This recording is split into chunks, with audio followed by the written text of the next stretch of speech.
On tonight's show, I'm excited because I hear Hollywood's come a-calling. I wonder who... Sorry? Oh. A major cake. Oh, no way! Let's have the show then!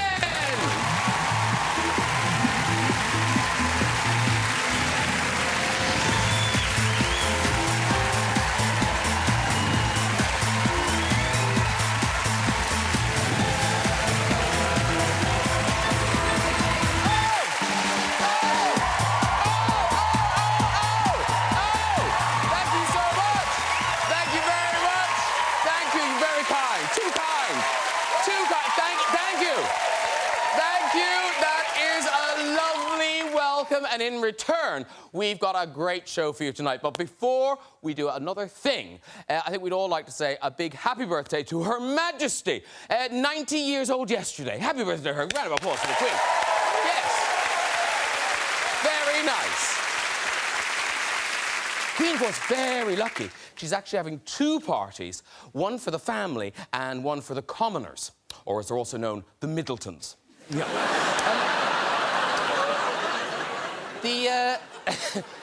I believe we've got a picture of the Queen cutting her surprise birthday cake. Ah, yeah. Camilla was in charge of the surprise bit. Yeah. Let's get some guests on! Later, we'll have music from DNCE. But first, he's the star of the biggest TV hit of recent years, with 15 million people watching the final of the Great British Bake Off. Please welcome Master Baker Extraordinaire, Paul Hollywood, everybody! Oh! So suave! Hello, sir. Very nice to see you. Welcome, welcome. Have a seat, too. There's your wine. From Downton Abbey to War and Peace and her standout performance as Cinderella, she's one of the brightest young stars in Britain, now taken to the West End stage as Shakespeare's Juliet. It's Lily James, everybody! Oh! Hello! How are you? So nice to see you. Welcome to the show. Thank you. And Paul, Lily? Since his bloody end as Robb Stark in Game of Thrones, he's played Prince Charming to Lily's Cinderella and now Romeo to her Juliet. Please welcome Mr. Richard Madden! Oh! Hey! Hello, we're heading. We're good, sir. Have a seat there, Richard Madden!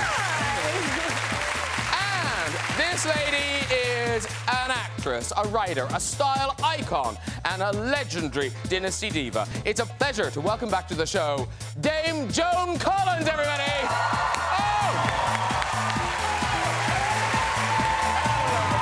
How are you? I'm great. So nice to see you! Come in and sit down! Oh! That is a stylish, beautiful sofa right there. Yes. Oh, the glamour. Black. Yes, and it's very stylish. Yeah, black is the new orange. Is it? Not on this set. Very nice to see you all. Welcome back. The first time for Lily and Richard, so thank you very much. And, of course, now I get to say Dame Joan Collins. I know, isn't it amazing? But it's funny because it's so new and it sounds so right. Well, it's so amazing to hear it from you because I've just come back from America and Australia and Peru, where nobody knows what that means, Dame Joan. So I'm just Joan or Miss Collins. Don't you insist? No, not a certain actor that we all know. But it must have been a lovely day. It was fantastic. Honestly, Graham, it was like the greatest day of my life.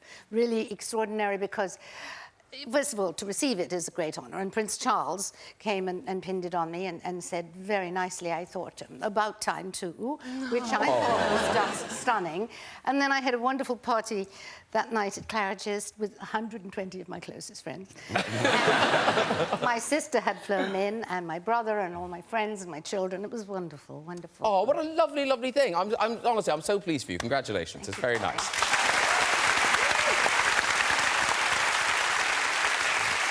Now, here's the thing, because Lily and Richard, you're about to be Romeo and Juliet on the West End stage. Yes. But previously, Prince Charming and Cinderella in the big Disney live-action remake. And Lily James, as beautiful as you looked as Cinderella, well, as beautiful as you are, yes. but in Cinderella, the corsets in Cinderella, like, that must be properly painful, because that isn't your shape. Well, it's drawn in with... Yes. very tightly. Your shape is close to it. Yeah, Yeah, but you're very slim, so... Yeah, very slim. Yeah. Yeah. But what happens when you try to eat with that arm? Well, I mean, I drank a lot of... Because it's long, long hours, I was trying to keep myself awake. I drank quite a lot of Coke, and so I was burping a lot in the corset, wasn't I? Yeah, but you learned your lesson the hard way after the first couple of night shoots we did, where you would over eagerly eat, and then like it was shut down the set for a while Lily's like, oh God, get it off. Really Because the food's like here and it just can't go down. you just so we had to, really like, loosen stop. it at lunch, because he's the one that has to bear the brunt of, you know... I thought you looked fantastic. But your dress was constraining, but oddly, Prince Charming's costume was quite constraining as well, wasn't You it? look good, too. Thanks. Yeah, it was very constraining in ways I'd not imagined. Because it's a kind of a... No, it's kind of a... It was a Disney thing, wasn't it? It was a Disney thing, and it's kind of... here we go. It's Disney, and I'm in skin-tight, quite thin white trousers, or maybe some people would say leggings. I don't like to use that word. And they can be very revealing. So we've spent a couple of days trying out different... trying out different jock straps. I feel just so dirty even saying the story. And a couple of days trying out these, and then once I was standing with, you know, Sir Kenneth Branagh and Sandy Powell as Oscar-winning costume designer, and trying on these things, and everyone's just kind of looking at you to see what they can and can't see under the lights. and we tried out the latest one, which was just basically a corset for men. It was really, really tight, and we tried it, and they're going, yes, oh, this works, great, and chatting amongst themselves, and then they turned away, and then Sandy turned to me, and I was like tears welling in eyes, going, I'm going to be sick, please. And I had to run in and take it off, and that one didn't get used. No, but in the publicity, like, is Lily's hand there? Strategically. Is that... Strategically, yeah. Is in all the shots, there seems to be... You're like a pregnant woman in something, you know, there's always something covering your If crotch. it's not her arm, it's her dress or something. There was enough dress tied, anyway. But I did an episode of Batman once, and Adam West, who played Batman, told me that they had to take certain pills because they were wearing these tight Batman costumes, and because this was the 60s, you couldn't see an outline of a gentleman's gentleman. What were these... What were these pills of which you speak? No, I don't want Yeah, them. well, he said it, and he wrote a book, and he said it, and they had these really tight things on, because if you look at old episodes of Batman, you can see that they're just sort of flat. Yes. Oh, terrible. That's awful. I don't know. I wouldn't know myself. No, that's terrible. But actually, in terms of suffering for your art, Paul, I didn't realise you had terrible problems with your... It's getting noisy. Thank you. I better have another glass of wine. yeast-based problems. No, no, it was your wrist. It still sounds wrong, but it was... No, but from making bread for all those years. I've got carpal tunnel syndrome in both of my wrists. Oh. And it's really serious. Severe, yeah. It was diagnosed about 4 years ago. So I went to speak to consultants about it. He said, listen, you're going to have an operation. And I don't actually bake as much, you know, hands-on as I used to now. Don't need to now. On the telly. I miss it. Somebody else make it. But now I've sort of stopped baking as much as it's actually alleviated a lot of the pain. Oh, so it's coming back? It's all right now. It's okay. I did speak to Mary about it. She goes, oh, I had it done. And Mary's had it done too. Mary had it done a few years ago. And it's healed quite nicely. It just petrifies me, the idea of slicing the band. And, so because I race cars at the moment, so at the moment it's really difficult. I'd rather not do it at the moment. Yeah. Okay, and is it a thing? Because obviously, you know, there's things like housemaid's knee and... No, there is. Tennis elbow, tennis elbow. writers at will. And is it kind of like a master baker's wrist? What? I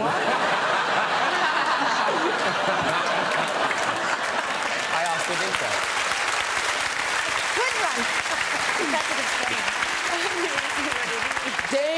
Dame Joan Collins, I can't say it enough. Dame Joan Collins. I love it. Thank you. Excellent. Not content with becoming a dame, you have now published your latest novel, but just, I notice you're just Joan Collins on the cover. Well, yes, as a professional, you don't use the dame ever. Okay. No. So, the Saint-Tropez Lonely Hearts Club, and it's a proper page-turner, it really is. It is. A good beach read. Yeah, it really is. Yeah. And talk about, write about what you know. I mean, this is a world, Saint-Tropez is a world you know incredibly well. Absolutely. I go there every year. I've been going there for, oh my God, 30 years. And the people are fascinating. The people who live there, the people who come in there, and there's all kinds of intrigues and scandals and sexual innuendos. So I wrote about it.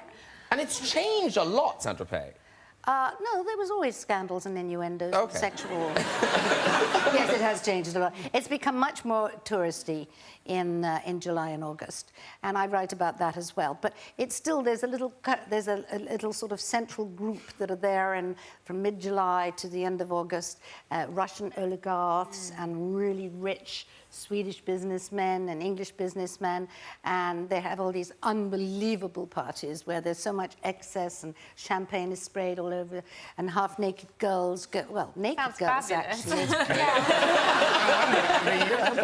Yeah. Well, I don't do that a lot. And very sweetly, you dedicate the book to your sister, Yes, Jackie. I did. Yeah, that was a very nice thing to do. Yeah, we were here New Year's Eve. know. A year and a half ago. Yes. Yeah. In retrospect, do you now kind of understand or, I don't know, get why she kept it so private and secret? Absolutely. I think she was very, very brave to do that. I think if you're a celebrity in Hollywood, which she was, if there's the slightest hint that there's anything wrong with you, you'll be hounded by TMZ, which is a gossip program, and the National Enquirer, and they will all start hinting that you're ill. They're doing it to various celebrities now. I mean, people they're saying, share a year to live. I mean, it's completely wrong, and Jackie didn't want that. Jackie wanted to keep herself totally private, because she was a very private person, actually, in spite of what she wrote. Yeah.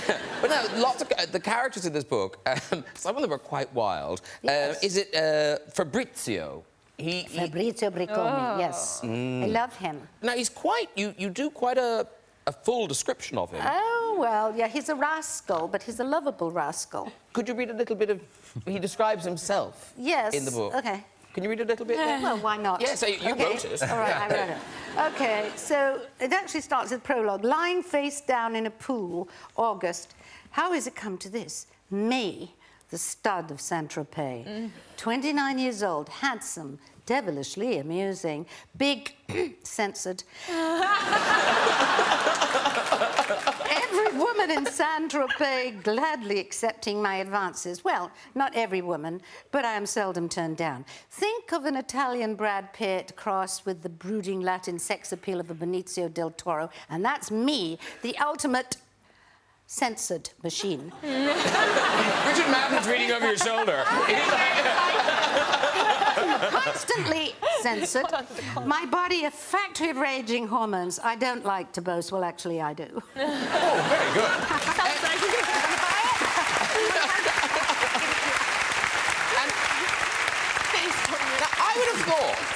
I would have thought Joan Collins fans would be, quite broad-minded. I think they are. But apparently you have had some, not complaints, but people have thought it is quite racy. Yes, I know. A lot of people have, well, not a lot, a couple, have asked me why I put in so many sex scenes. And I said, well, that, having not read Grey is the New Black, what's it called? 50 Shades. 50 Shades of Grey. Grey. Yeah, my sister told me not to read it. But anyway, she told me about it. So I figured that, that's what people do. I have read it. Yeah, and... Yeah. Well, I'm not going to be nasty about something. No, all right.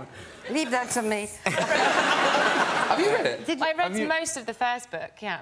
And? Well, I remember reading it on the tube and looking around, and there was a lot of other women reading it too, and I suddenly felt a bit embarrassed. I was like, oh, we're all living out some fantasy here. How do you feel if you're a guy sitting on the tube reading it?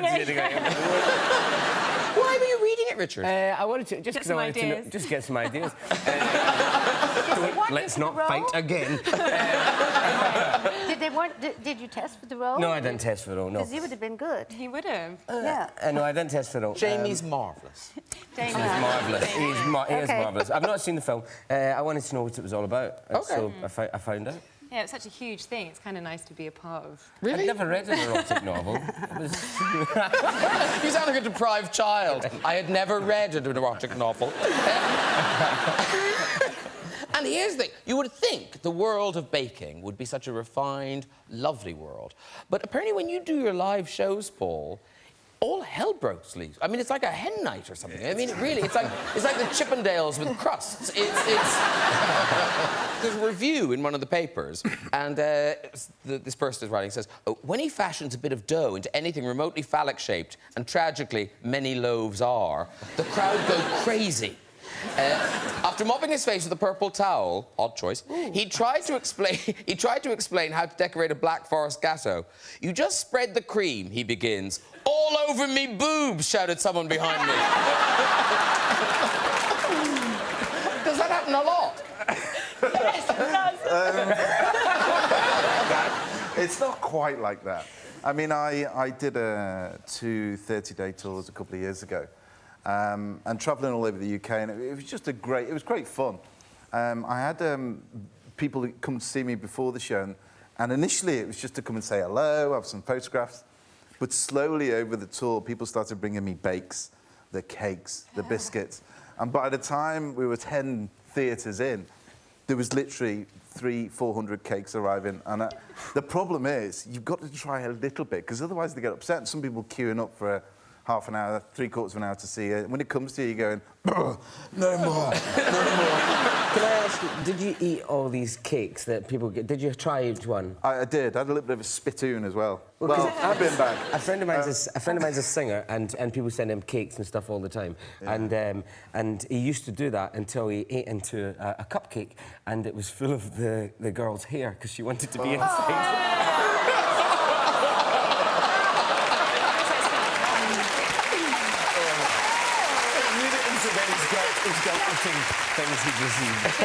That would put you off. Yeah.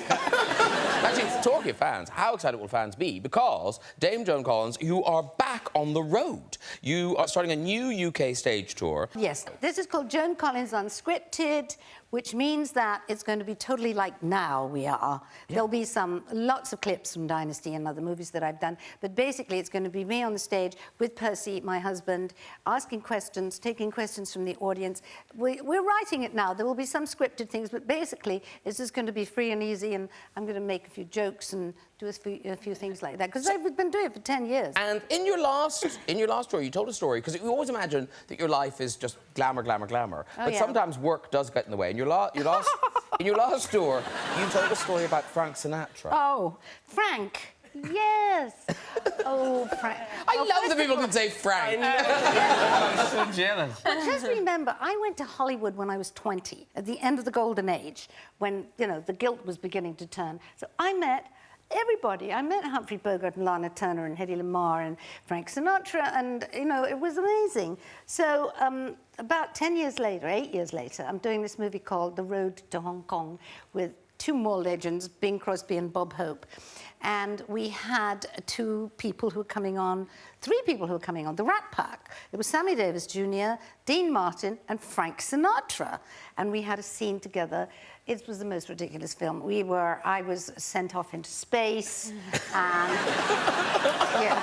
one of those, a classic. It's called The Road to Hong Kong, but it ended up The Road to Space. So I'm in space, in a sort of space outfit, and 2 spacemen are there, either side of me. One is Dean Martin, the other one is Frank Sinatra, and they both are fighting over me and trying to kiss me. And it was, you know, really great. And I mean, you know, I was still pretty starstruck then.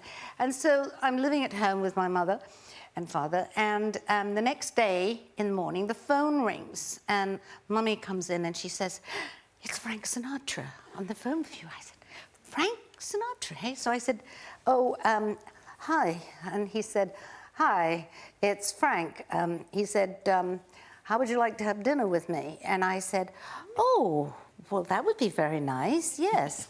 He said tomorrow. I said, yeah. He said, I'll send my plane for you. I said, your plane? Where are you? He said, Hamburg. I said, Hamburg? I said, I can't possibly go to Hamburg. I mean, I've got an early call tomorrow. He said, I'll change your call, honey. Wow. I said, well, you can't do that. I mean, I'm a serious actress. You can't change my call just because you want to have that. And he hung up. And that was it. He never asked me again, but I hear he asked Linda Evans and she went.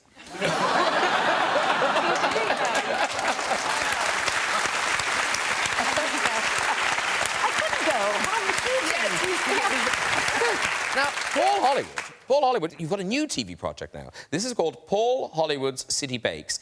Now, is this one of the things where the Food Network came to you and said, you can do anything you like, what would you like to do? Because it is just an amazing jolly. It is. I mean, they approached me, and the idea was that the programme's going to go global, so it's going to go to the States, South America, Russia, Asia, Australia, South Africa. And they offered me this platform to produce, you know, get a programme. Yeah. And I said, absolutely. So the idea is we travelled around 10 cities around the world and looking for people, you know, passionate bakers to look at the quintessential classical bakes from that city. So we started in Miami. Home of baking. Absolutely. Miami, baking. I mean, that's... Yeah. So we popped over to Jamaica. And then we came to New York. Saint-Tropez. Well, we literally travelled all through Europe, Scandinavia, and ended up at St. Petersburg. And one of the last shots was... I remember I was in the stagecoach, and at the back of the stage, minus 25, and snow everywhere. And we were at the Summer Palace, Catherine's Palace. And I was sitting in the back of this horse-drawn car with a blanket over me. I was freezing to death. And they got some beautiful shots, you know, going through. And then just seeing this palace, I went, how lucky am I? I mean, it was me following my baking passion and meeting people who are exactly the same as me, passionate about baking. And often we had problems with language. Yes. But stick me in the bakery and show me what to do, and I was off. Actually, Lily, did you film there in one piece? I filmed at Catherine's Palace, yeah. It's amazing. Incredible. Was that in the summer or the winter? We were there in the winter. Oh, wow. It's covered in snow, like horse-drawn carts. Yeah. And I danced in the main ballroom. It was... Wow. It was breathtaking. Now, Bake Off, Yep. you're filming that at the moment. We are. And are you in the same place? We or are have you in moved the tent? Same place. And where are you in the process? Are you about halfway? Are you just beginning? 3 in. Three in. Okay. And when you started, yourself and Mary, I mean, I read somewhere where you took it incredibly seriously. Was it series 1 where you had a fight about the semi-finals? Oh. Like, how many hours did that last for? We were 5 hours arguing. It's a bit of cake. No, you love it. Don't you love each other? No, we do. I mean, I gave her a recipe, actually, last weekend. I was just trying out a new recipe I had, and she decided to make it this week. And I only got a text this afternoon. It's marvellous. It's a great recipe. I think she's going to bring it to set tomorrow. Well, that's a great impression. You should really it's- tour with that. But no, we do get on. We get on really well. In fact, when we were filming last year, Downton, what we tried to do, because Mary wanted to go and visit the set of Downton, and you guys were just down the road from where we were. Oh, so we were going to try and bring all the Bake Off people over and then do a swap. That would be fascinating. But you think that Mary butter wouldn't melt, but she has been a vandal, quite bad vandal. Listen, I got her This is arrested. bad. I actually got her arrested. What it was, we were doing... you don't know. What happened was we were at the Birmingham NEC, we just finished doing a demo, and I was staying on to do a book signing. Now, Mary left, and she walked past my car. I then Which is a very posh car. Yeah, it's a nice car. Yeah. And so she came out, left, as she did. I came out with the security, and he said, oh, have you seen what's on your car? And I went, what do you mean, what's on my car? Go and have a look at your car. And on the sill of the window, she'd signed Love Mary with a Sharpie. There it is. Well, you can see. The police officer who was with me turned around and said, do you want to arrest her for criminal damage? I went, absolutely. So I said, can we leave it 12 months, please? So the following year, we were at the NEC, and I saw the same police officer, and I said, listen, we're going on stage in a minute. If you'd like to come on and arrest her, I think you better bring 4 lads. She might get a bit feisty. So I went on stage, and I said, and then the police officers came in, and they actually handcuffed her and marched her off the stage. I said, give it 5 minutes and let her back in. She came in with a bag and then smacked me around. Good for her. Good for her.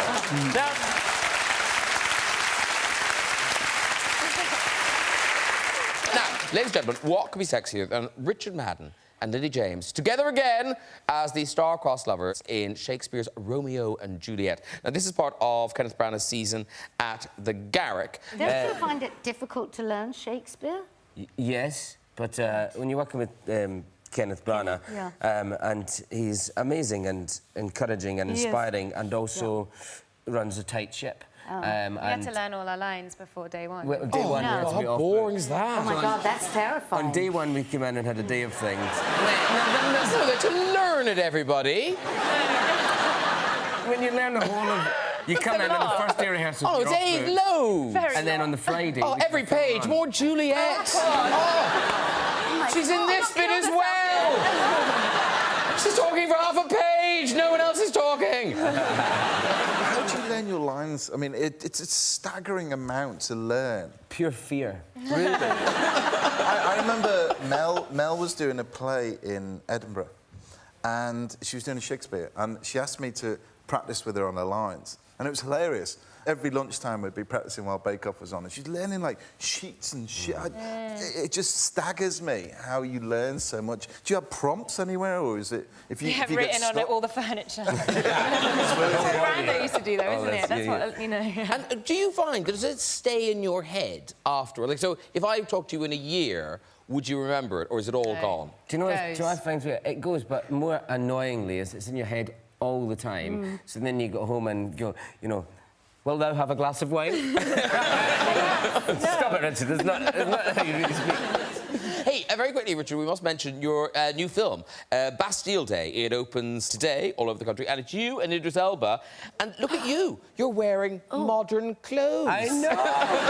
That was new. Yeah. It's like Richard Madden nowadays. That must have been really nice. It was brilliant. I mean, apart from the fact that, like, my call is 45 minutes less in the morning because I don't have to get, like, 3 layers of fur and armour on. But also it was nice and clean, because in Game of Thrones, I'd come back every season going, oh, the costume team are so brilliant. They make it look filthy and it stinks and it's really crusty, and they've just not washed it for 3 years, have they? It's terrible. And what's it about, Bastille Day? Bastille Day is about Idris Elba as a kind of tough CIA agent, and we're in Paris, and I'm a kind of pickpocket street rat living there, and I steal something I shouldn't, and it has a horrible consequence. And then Idris and I are on the hunt of the bad guys and to work out the situation. It's a kind of thriller, and it's a really good evening at the cinema. And me and Idris had a great laugh doing it. So if you get a chance, have a watch. It comes out we'll today. see it. I saw some ads. I thought I want to see that. I love thrillers. I love watching movies more than I like watching television. Okay. So, sorry. Charming. I watch movies on I watch you. I watch you in America, darling. Everybody loves you there. Now, here's the thing. Richard and Lily, you're obviously rehearsing Romeo and Juliet. You've learnt your lines. But no, don't worry. I'm not going to make you do Shakespeare. But just to test out the kind of the chemistry between you, what we did, we thought we'd try some lines from Bake Off, because Bake Off, there's an awful lot of lines. And now, we have tried these lines with actors before, but we wanted to see if they'd work in a sort of classical theatre setting. So I've got some lines. There's Richard's lines and there's Lily's. OK. Thanks, Graham. OK. Thank you. So it says Richard before the line he says. It says Lily before the line you say. I just wanted to be clear. Call me Kenneth Branagh. This is a lot, I think isn't you've it? given me Joan's book. All right, OK, sorry. OK, here we go. I don't want to say this. Too late now. Let me have a little sip of it. Yeah, have a bit of Nerve Clicquot. This goes out after the watershed. Yes, of course. But Bake Off doesn't. Right. These are all genuine things. Came out at 8 o'clock in the evening. These are all genuine things. These are genuine things that were said on Bake Off. So can we have some Shakespearean-type music and maybe a little lighting? And I believe is yours the first line, Richard? Off you go. I want to get my spatula in there. There's a lot of moisture in there. That's why it wets the finger.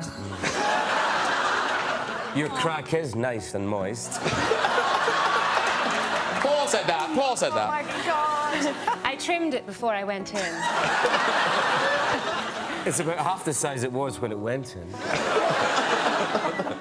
Alack, I've got the taste of nuts coming through. Gosh, there's room for all sorts of things in there. Oh, this is why I mean. There is no such thing as too big, not in my world. Beautifully done. Well done.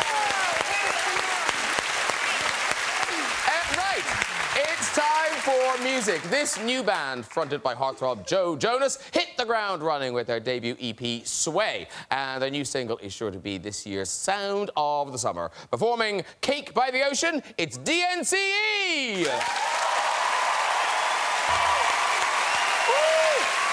Who's coming over? Joe, you're coming over? OK. Coming over. There they are, DNCE. Thank you very much. Great job. Thank you. Have a seat there. There's Paul, and Lily, Richard, Lily, and Joe. Nice to meet you. Hi. Very good. Oh, hugging. We're doing hugging. Lovely. Mind the drinks. Oh, there yes. you go. Yeah, Have one. be careful of the drinks. Do you want some? This is mine. Oh, yeah, that's yours. Pre-ordered. Well done, you. Oh, yeah. So there's a Swedish connection to the title of the song. Right, so there was a miscommunication. They confused the drink Sex on the Beach with Cake by the Ocean. And we wrote the song from there. Oh, that sounds delicious, doesn't it? Cake by the Ocean. It's a little messy, maybe a little salty as well. It'd be a drizzle. It would be a drizzle. Yeah. Yeah, we've all done that. So listen, thanks for coming. Joe Jonas at DNCE. Very good. OK. Before we leave you, we've just got time for a visit to the big red chair. Who's there, I wonder? Hello, sir. Hi. Hi. Dress Up Friday. Now, do you have a job, or have you just applied for a job? Oh, he's nice. Very nice. I was at an interview today, actually. Oh! How did it go? How did it go? I think it went really well, so Oh, fingers really? crossed. What sort of job was it? Customer service manager position. Oh, wow. What's your name, by the way? Michael. Michael. Lovely, Michael. Well, listen, good luck with the job. Do you have a job at the moment? I do, yeah, so this could be awkward.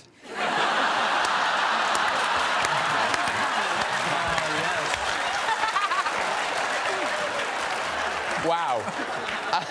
We really hope you get that new job now.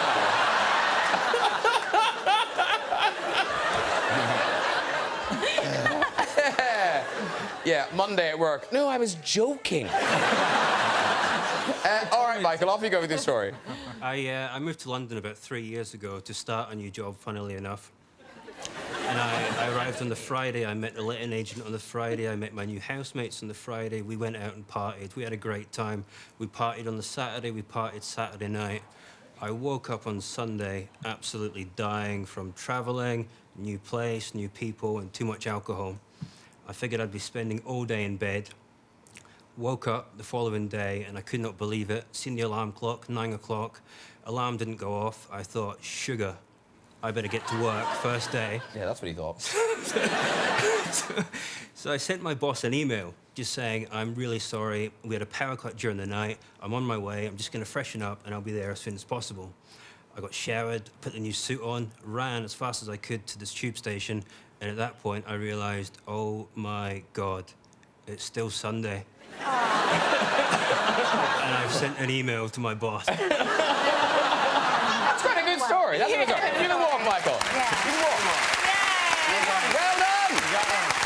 Well done, everyone. If you'd like to join us on the show and have a go in that red chair, you can contact us via our website at this very address. Ladies and gentlemen, that is it for tonight.